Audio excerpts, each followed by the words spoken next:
Sasa anasema kwamba Adamu na Hawa walipoumbwa, nifuate kwa makini sana, kwa sababu pointi ya somo la leo iko hapa, kwamba Adamu alipoumbwa, wakati Adamu anaumbwa, Hawa hakuwepo.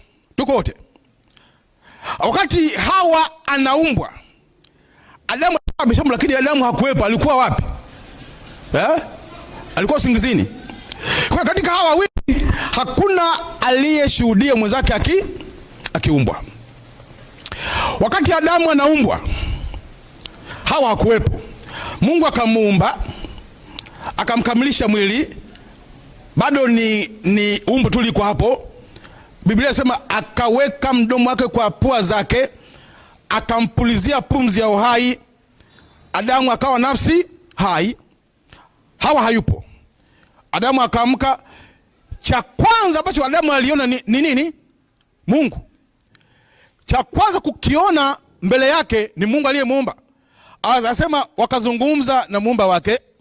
Mungu akamwambia, mimi ni Mungu niliyekuumba na mimi ni muumba wako. Adamu akasema, mimi ni kiumbe chako.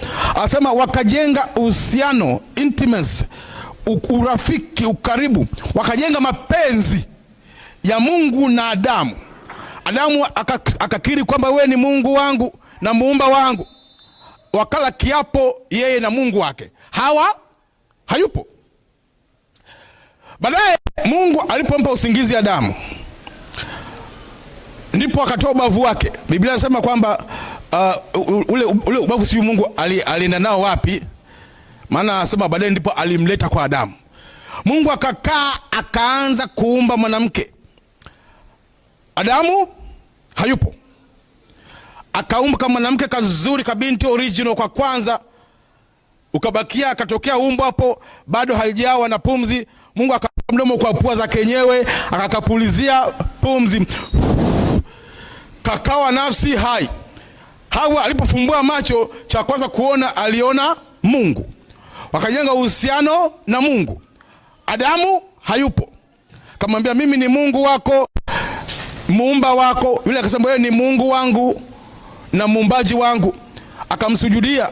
Wakajenga urafiki, wakaweka mkataba, wakajenga intimacy, wakajenga urafiki, wakajenga mapenzi, Mungu na Hawa. Adamu hayupo.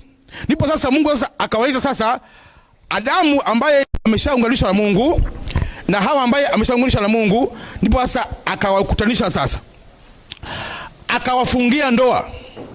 Sasa yuko hivi, ili ndoa iwe ndoa, uhusiano wa ndoa unapaswa uwe uhusiano namba 2, ambao Hawa nao wana kila mmoja awe ana uhusiano namba 1 na nani? Na Mungu.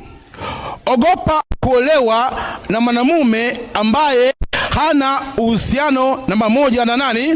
Na Mungu. Ogopa kuoa kama mwanamke ambako hakana uhusiano namba 1 na nani? Na Mungu. Ili ndoa iwe ndoa, hawa walioa lazima kila mmoja kwa wakati wake au amejenga uhusiano binafsi, uhusiano imara, uhusiano wa kwanza, uhusiano halisi, original na Mungu, ndipo tuoane. Kwa hiyo ndoa yangu na mke wangu ni uhusiano namba ngapi? Namba 2, ambao kila mmoja wetu apaswa awe amefunga ndoa ya uhusiano namba 1 na nani? Na Mungu. Jamani, habari za jioni.